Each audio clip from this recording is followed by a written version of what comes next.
my fearless friends. Another wonderful episode happening today, early morning in Romania. It's 8 a.m. I'm not a morning person, but you'll see why these amazing ladies, two of my co-author colleagues, are so worth it and more. It's high time that we share our stories. You have seen me everywhere mentioning the Imperfectly Perfect Campaign book series because it is the cherry on top of my personal development, of my life, of my career, of who I am as a woman, as a mom, as an entrepreneur, as someone that is learning life each day at a time, because we never have it figured out. And the more I dwell into my personal development, the more I realize that it's all about having fun and enjoying the moment, enjoying now. And what better time to have one of the best podcast episodes of the month than to have my wonderful colleagues with me, Jacqueline Albergoni. I am so happy that she has Italian descent, and we have Karen Weaver. She has Irish descent. So as I was telling the ladies, I'm here in Romania. It's Europe Day today, and it makes me so happy. It's such a wonderful diversity that we are having today. And it just shows how amazing we get to connect with each other from all across the world, just sharing stories and wanting to make an impact. Because what we want to do with our amazing book series, with the Imperfectly Perfect Campaign book series, is to offer you, my fearless friends, the chance to heal. Because this is what this wonderful process is all about. More than anything, in my experience with this book, 2 months and a bit since I have basically submitted my manuscript, because I now am a co-author, very proudly naming myself this, something happened. And you start a process with something in mind, but it is even better than you had imagined. Well, this is what happens to me and mostly to every one of our amazing co-authors. And as you are going to hear Jacqueline and Karen tell you about how they felt in the process, how was everything for them, you will be so compelled to maybe start thinking about your story if you haven't already, because something magical happens when you commit to having it out there for the public to enjoy it, rather than, coaching and mentoring, which is private. And I'm mentioning this very often lately, if you have been following me on social media, because being public has a very cathartic feeling attached to it. And you'll see what I mean when you join us in volume number 2, my fearless friends.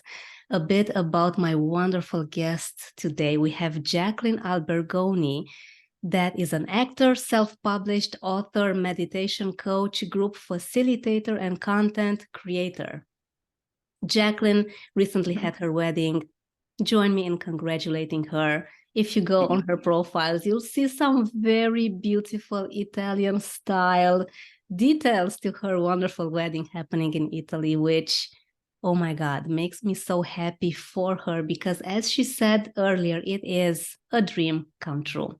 Yeah. Jacqueline struggled with mental health, eating disorder, and addiction. She turned her life around through her spiritual practices, of which she now facilitates to others in rehabilitation centers in LA, as well as through her YouTube channel. Jacqueline now specializes in building self-worth and self-empowerment. That sounds absolutely wonderful. And we have Karen Weaver, who was beyond impressing me last night as I was reading her biography. And as I mentioned to the ladies earlier, can I complain with one child when she has 6 This is brilliant, and I so admire Karen. And before I introduce Karen, she is our wonderful publisher. She does the most amazing things for us, and no wonder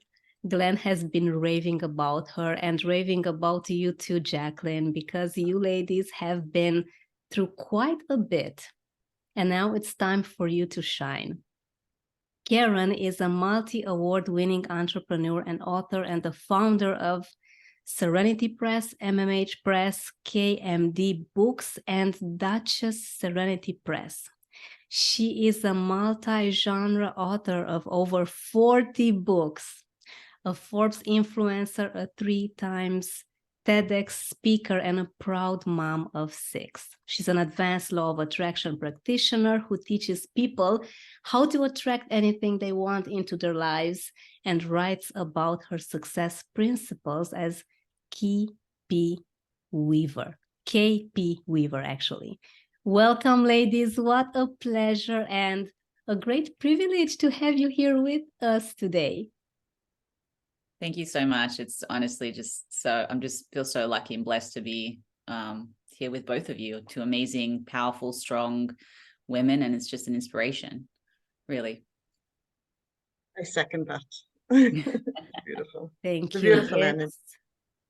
It's really such a wonderful moment when we are in different parts of the world and we get to share our experiences with what's going on with our healing, because please let me know, ladies, maybe you want to start, Jacqueline, how healing, this whole process of sharing your story was for you. Yeah, I mean, first and foremost, I just think healing is one of the most essential and important things that anyone can do for themselves. I always say to my clients that people think that healing is like this, this monk sitting on the top of a mountain, just like quietly and peaceful meditating. And I'm like, really, healing is like breaking your arm and having to go through the process of that. So for me, writing the book, I actually already wrote an autobiography that I never published. So it was kind of like reliving that experience because I wanted to understand my childhood. I wanted to understand my parents. I wanted to understand how did it get so bad for me at one point in my life. And I realized that I had to understand the people who were around me and their story to understand my own story. And so once I did that, I was like, oh, well, that makes sense. And now I understand why you did the things that you did. So it helped me actually in my healing process. So I do highly recommend for people, if they can, part of your healing process is to hear the stories of the people around you, because it's going to help you a lot. So then when I wrote my story, I mean, of course, there's a little bit of triggering because you go through, the pain that you went through when you were younger. But at the same time, it shows you how far you've come. The 14-year-old me would have never dreamt to see me, the woman that I am today. I'm strong, I'm powerful, I'm helping people. I've overcome challenges that a lot of people, I mean, as I said, I deal with people in addiction and recovery. So I see that torture, that pain, and I've lived that. And the fact that I've managed to heal myself from that and now pass on everything that I've taught myself onto other people and hopefully help them is it's really empowering. And that's also my message to people. I don't always tell people to seek happiness, because unfortunately happiness comes and goes. I can take your happiness if I want to, right? It's something that it's easily taken away from you. But what I try to teach people is to build self-worth, self-value, but above all self-empowerment.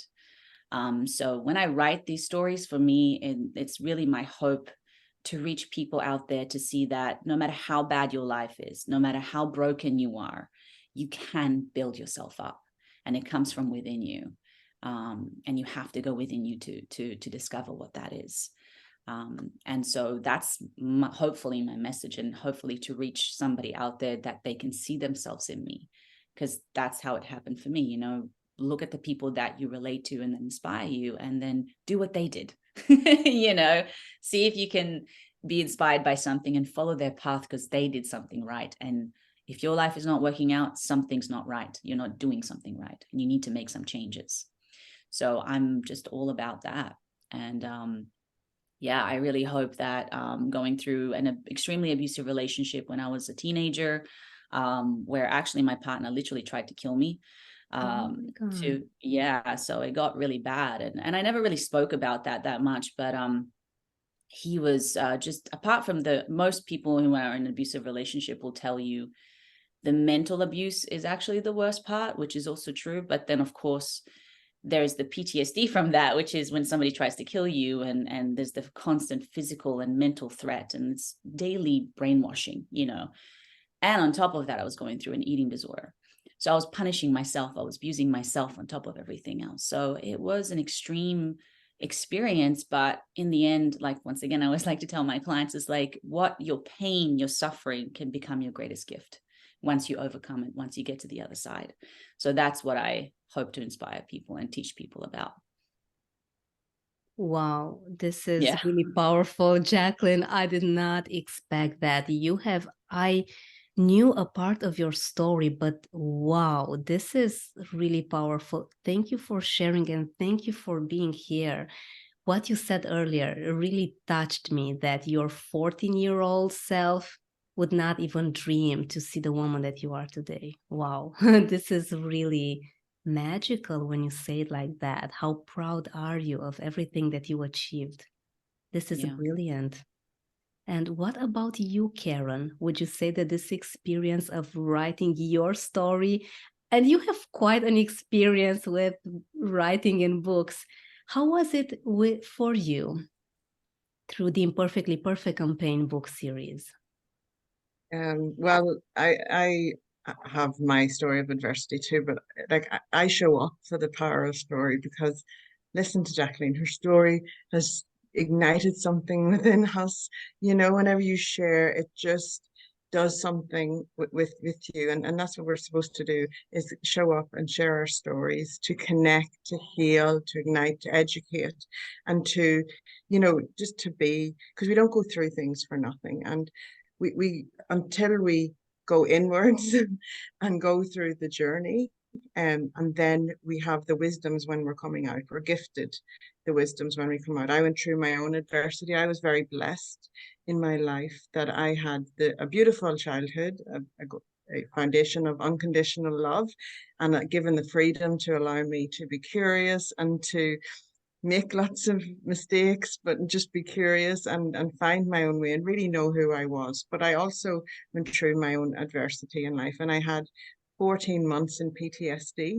I didn't like it, but I didn't fear it, because I was lucky enough to have worked in mental health environment for 4 years. So I understood it, what was happening to me, and I didn't like it, but I went inwards and I done the work.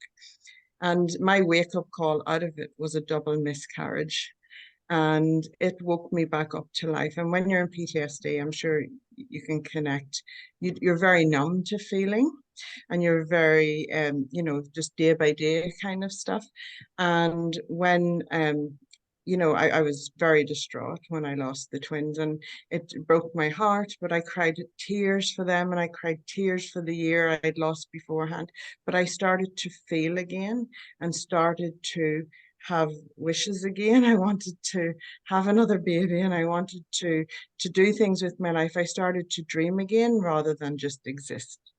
And so everything, it's as if I just shifted onto another path. It woke me up to life. And we got our visas to come to Australia. We've been here now 15 years. I got pregnant the very next month. I had the courage to show up and stand up, and like I was, wisdoms beyond my years came through me, and it was just the most profound experience. And then whenever we, you know, we moved to Australia, I had my daughter. There's my third child. Like, I waddled here 35 weeks pregnant with her, literally. And we knew nobody here, but I had this deep sense of knowing this was exactly what we were supposed to be doing. To everyone in my family, to everyone in the outside world, it was the most irrational thing to be doing. I was 35 weeks pregnant. I didn't know anything about Australia. I'd never been to Australia. Wow. And we locked up a brand new house we had just built and came to Australia, and never for one day do I ever regret that decision. It was the best thing ever for us right then and now. Then I found story when I came here. I didn't write my first story until I was 31 years old. And it was a calling that was an epiphany around why I endured a miscarriage. I called it the spiritual understanding of uncertainty. And I wrote a novel called The Visitor. And I wrote it in 30 days during NaNoWriMo, which is Novel Writing Month. It happens every November. And I had just had my fourth child. I had another child whilst here. It was 2 years after. And as she was 4 weeks old, I breastfed her with one arm, and I typed this novel out, 1,667 words a day for 30 days. And I had a 50,000 word novel. Now, this was a novel. I'd never written fiction. I wasn't good at English at school, but this call to be written, and I answered the call. I had the courage. I said to my husband, "You do not have a wife for a month. I would love our children, but I'm going to write this novel." It just called so loud. And again, totally irrational to the outside world. I just had my fourth child. I was, but the call was so loud that I showed up, did the work, and that book was a catalyst into publishing for me after I had a negative self-publishing experience. And I answered the call for that. And now I show up for story because I know when stories connect with the heart and mind of a reader, it changes their life. And that's why I show up every day. And I've been doing this now for 13 years. Wow. Oh my God. What a story, Karen. And it seems like something was pulling you, your mission, your calling, right? Your purpose, call it any way you want to. And I'm so happy that you did not resist, because in my experience, was I resisting everything? I was not coachable at all. I had severe narcissism looking back. And Jacqueline, as you mentioned that you were abused in your relationship, it really gets my hairs on my body up when I think that I was the abuser. Coming Wow. not from a very tough upbringing. My childhood wasn't something really awful, but it was with censorship. I would need to keep quiet since I kind of had the communism era here in Romania. And I never felt safe to express myself. And I built up so much anxiety and frustration, and more than anything, anger. I had severe issues with anger management. I would have bursts of anger. And unfortunately, of course, the people around us, the ones we love or the ones that we think we love, are the ones that are being punished by all of the adversity that we have basically had inside of us, although no one in the world would have even thought that I would have anger or frustration built up inside, because I was just so quiet, nice, looking good, looking cute, not disturbing anyone. So it's just amazing how we ladies got to connect and how deep your stories are. And I know we are only scratching the surface today. And I wanted to ask you, Jacqueline, did you have any challenges while you were trying to, as you said, trying to understand what happened to you, trying to understand your parents? Any challenges when you were basically in full process of writing? How was it for you? Yeah, I mean, first and foremost, I just want to commend you for admitting that, because that's how you heal. And a lot of people who are in that position don't do that. So thank you for that. Yeah, so I still haven't completely honestly healed with my parents. I love my parents very deeply, but as much as the amount of healing that I have done, I still find it very triggering to be around them. And I'm a very honest, blunt person, so I have to be careful, because I can become across harsh too now.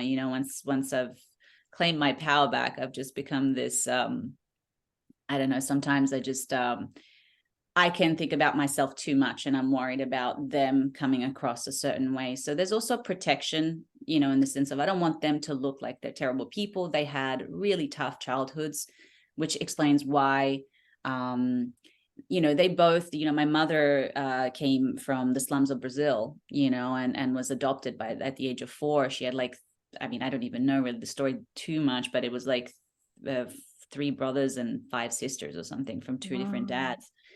And then my father came actually from a noble family in Italy, but he was pretty much left to live on his own by the age of 8, with the carers and the nannies and all that kind of stuff. So they both felt abandonment. And it's interesting how we kind of recreate that in a sense. So once my parents separated, my mom attempted suicide, and she ended up in a mental institution for a while. So obviously she abandoned me because she was abandoning herself, and but as a 12-year-old, that's extremely traumatizing. And my dad was always brought up just to kind of like push everything aside and not talk about it. So nothing was ever spoken to me about, and there was no conversation. When I went to see, this was probably one of the most traumatizing parts, when I went to see my mother in hospital, nobody told me that she was in a mental institution. So I show up, and next thing you know, I see that we've been taken to a different ward, and then like there's security, and then there's like people like with gates, and then I'm like, what is going on? And then I walk into my mom's room, and she's sitting on the bed, like staring deadpan out the window. And it took me a minute to even recognize it because she was so drugged up. And anyway, the story's there in the book, but it's just like, both my parents were still not healed from their own trauma. So they weren't able to really show up for me the way I needed it. And then there starts the cycle, but we're great now. We're doing good. But it's still triggering, because it's like, you can't go back in time and fix it. And it still affects us today. And that's just the truth of life. We'd like to say that everything works out perfectly and is amazing, and but the healing is still a process, and it's still there. We're still working on it. So that's still something that I feel like it's very much present. And that's probably been the biggest challenge, that I realized that there's still so much healing to be done, and I wish it was over, but it's not. It might be a lifetime process, so yeah. I love the honesty, and it's how life is. Let's face it. Let's be honest, 100%. It doesn't happen overnight. It doesn't happen in 10 years. It is an ongoing process. And I really feel such amazement that you have, my God, Jacqueline, you've been through so much, and now you are a healer. You have your meditation channel. You are doing things that I feel that you may have wanted others to do for you, especially when you were a 12-year-old and seeing your mother like that. That's extreme. That's life. Just maybe sometimes we may not even understand why things are happening the way that they do. But it's wonderful that you've kind of detached from it, and now you're looking at things, you're looking at the big picture as an observer, and I basically do the same thing. And Right. I am also triggered by my parents. We have quite a bit in common, because Right. they have also had their shares of drama in their lives. And my mom, she's now 64. And her parents divorced way back in the day. She was about 4 years old when her parents divorced, and she felt abandonment at the deepest level, because no one back in like 50 something years ago would have a divorce in the countryside, in the village. Can you imagine that? Oh, yeah. And that gave her such a complete outlook on life, thinking that, everyone is trying to get her. So much fear, so much anger at the same time. And of course, luckily and unfortunately, at the same time, these two words, such a paradigm, she gave them all to me, but I'm so grateful. because I wouldn't be here in this very moment having this wonderful talk with you ladies if it were not for our parents' adversity, for my mom's struggling with addiction parents and all sorts of social and political issues that they had to face back then for having such an extreme decision in their lives. And it makes me very grateful that we have healed to such extent. As Jacqueline said, it's not 100%, it's still an ongoing process, but we can talk about it. Yeah, And the that's healing what we want to process. do. Yeah, the healing process is like the onions, right? It just keeps going. It's like you think you got to a certain layer. And that's something that I tell people is like, accept the fact that it's really, as long as you're human, this process is never going to really end, to be quite honest. But what happens is that you accept it and you actually begin to find the joy within it, because every time you overcome something that you've healed, you empower yourself.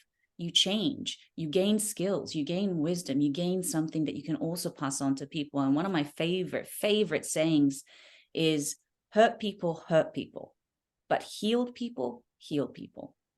You know, and that's why it's so important for us to heal, because you can either, at any given time, we're committed to something, you know, so you can either choose to be committed to the pain and the suffering and be one of those people who's adding more pain and suffering to this world, or you can choose to be the person who's actually helping others and helping this planet. And it's really just comes down to a choice on who you want to be. Beautifully said, Jacqueline.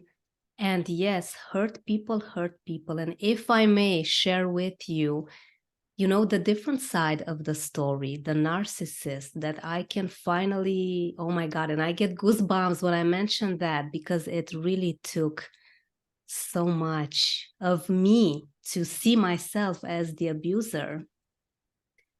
The abuser does not want to harm. I did not want to hurt my partners back then, 10 years, 15 years ago, but I had no other option. Can you believe how I was looking at things? So I basically had no other way of looking at life than to make them pay and feel the same hurt that I was feeling inside. That was extreme. So it's like you ladies wake up in the morning and you say, well, the sun is about to come up in, I don't know, 30 minutes. This is how I saw life. There's no other way. It is how it is. They need to pay. And that is extreme. And looking back, as Jacqueline said, oh my God, I am amazed that I did not see myself be here at this age. And I feel like 1,000 years old in wisdom. I know I don't look more than 900, 901 years old, but this is how I feel, since I basically deep down, I never thought that I could be in a place where I could feel healed and at peace with me and with all of the horrific things in a way that I did to people, and all of the mental abuse more than anything. Karen, how was it for you? Any challenges that you feel that maybe gave you a harder time when you began writing your story in the Imperfectly Perfect campaign book series? Absolutely. Well, I write lots of stories about my life, and I've been through other adversities. Life is life, and if you're growing, you're going to hit challenges that are going to, you know, bring things up in you. And especially when you're writing, you're processing, you're reliving things, and so you have to really be very kind to yourself. And so one of the books that I have 7 life principles that I live by. I call them my life magic mastery principles. And one of them is forgiveness. And when I was writing the freedom and forgiveness, goodness, I thought I was forgiving, but I discovered so much about myself in that book. And as you're speaking, I'm talking about beyond forgiveness. And beyond forgiveness that's where the peace is. It means that not everything's fixed, not everything's, you know, worked out, but you find yourself beyond it. It's as if you're higher and elevated, and you're able to move into this peace that it doesn't hold you back anymore. You're kind of free in it. And when I was writing that and realizing that, living that, I it was very profound. And that chapter in that book, I think it's, you know, and when you're speaking, I'm just going, wow, you can just see you with peace around you. And you, beyond forgiveness, you've forgiven yourself, you've forgiven others, you've forgiven. It's a beautiful process. Wow, Karen, you mentioned something that I think I understood just a few weeks ago: forgiveness. How does one start to forgive themselves? If you can maybe share a bit of your wisdom with us, because I'm sure that many of our followers that are listening to us would want to know where to start, because we are very harsh on ourselves. Yeah, that is the thing. You know, we are harsh on ourselves, and you know, I'm a mom of six. It's crazy, crazy life here in my house, and I have to forgive myself every day, and forgive my kids too. But there's also more serious things that happen, and I have to process them because things trigger us.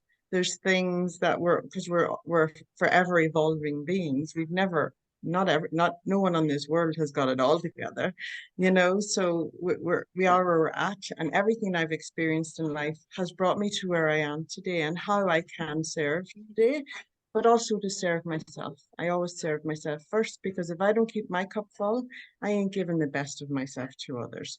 So forgiveness is a very big part of my life. And I really and truly thought that I was a very forgiving person, but I realized that I forgive, but I don't forget.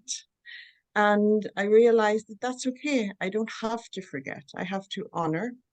I have to honor the lessons. I have to honor the pain. I have to honor my own evolution. I can choose whether to allow that to keep me held back, the shackles of it holding me back, or I choose to learn the lessons and the strength that I can pull out of it, because I believe that in every negative situation, there is a potential for a positive outcome. And when we harness the essence of that, we're taking strength out of it and using it for us moving forward. That doesn't mean that the pain is going away. It just means that we're claiming what we can, and we're moving forward and being stronger because of it. And when you do that and harness that, I believe we can move beyond the forgiveness part and into peace. And there's a beautiful, you know, where there's peace, there is joy, happiness, there's success, there's abundance, there's all of those things, because it's elevated, it's above things. So we don't sweat the small stuff, and even the big stuff. We learn to move beyond it and don't let it hold us back. Sorry, that's a long answer. Oh no, I enjoyed it. And I was thinking, Karen, listening to you, what a wonderful masterclass we are having today. It's beautiful. And I am very curious about forgiveness and what's happening there, what's happening deep down inside of us when we finally decide that, okay, I've hurt enough. It's time to heal and it's time to forgive myself. Because Karen, as you said, I was working on forgiveness even a few years ago, and I thought I was forgiving myself, but no, I was just maybe very rationally trying to convince myself that I need to do this, but it didn't come from the heart. So I really appreciate your insight on this. It's pretty interesting having 6 children. I have There's one. one thing, though, Roxana, is that with story, and sorry, I get really passionate about this part, because story can help you actually biologically heal. As you write it out, you're taking it out of your body, out of your mind, and you're putting it onto something tangible. If you burn it, burn it, it's out of you. You're processing it, you're releasing it. And anyone who writes their story deserves huge kudos, because they are doing themselves the biggest favor in your life. Everybody should write their story, because it helps you to process things, because it helps you to release things. And it takes courage to do that, because it's going to bring the residue of emotions of things you might have thought you've moved through, but you haven't. But it also gives you the opportunity to, in a safe space and in your own control, to bring these emotions to the surface, process them, and release them. And that is why story is very powerful. And when we honor it, we are doing ourselves the biggest favor ever in our lives. It's the most beautiful process, but it has to be honored, and it does take courage. Wow, this is amazing, Karen. You've basically summed up in a few words why it's vital to speak up, to use our voices.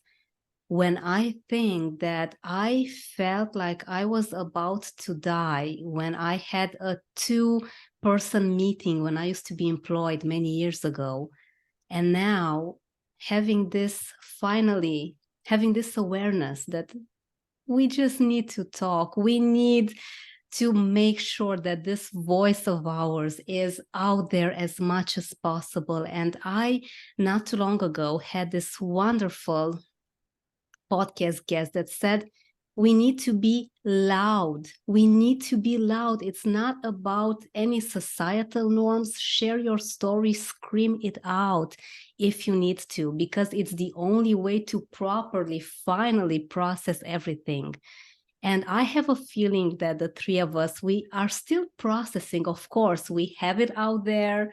We are just dealing with so much healing, but there's much to uncover. And I just am enjoying this comparison so much, Jacqueline, with the layers of the onion. It's exactly how it's happening, because, you know, you kind of at the same time discover who you are deep down, but sometimes you maybe make conscious choices. You decide that you want to be in a different way, but it kind of brings you back to rediscovering yourself, because whenever you decide that you want to do something in particular, then you need to go within and see, okay, how can I combine the actual rational decision, right, with what's happening inside of me, with all of the limiting beliefs.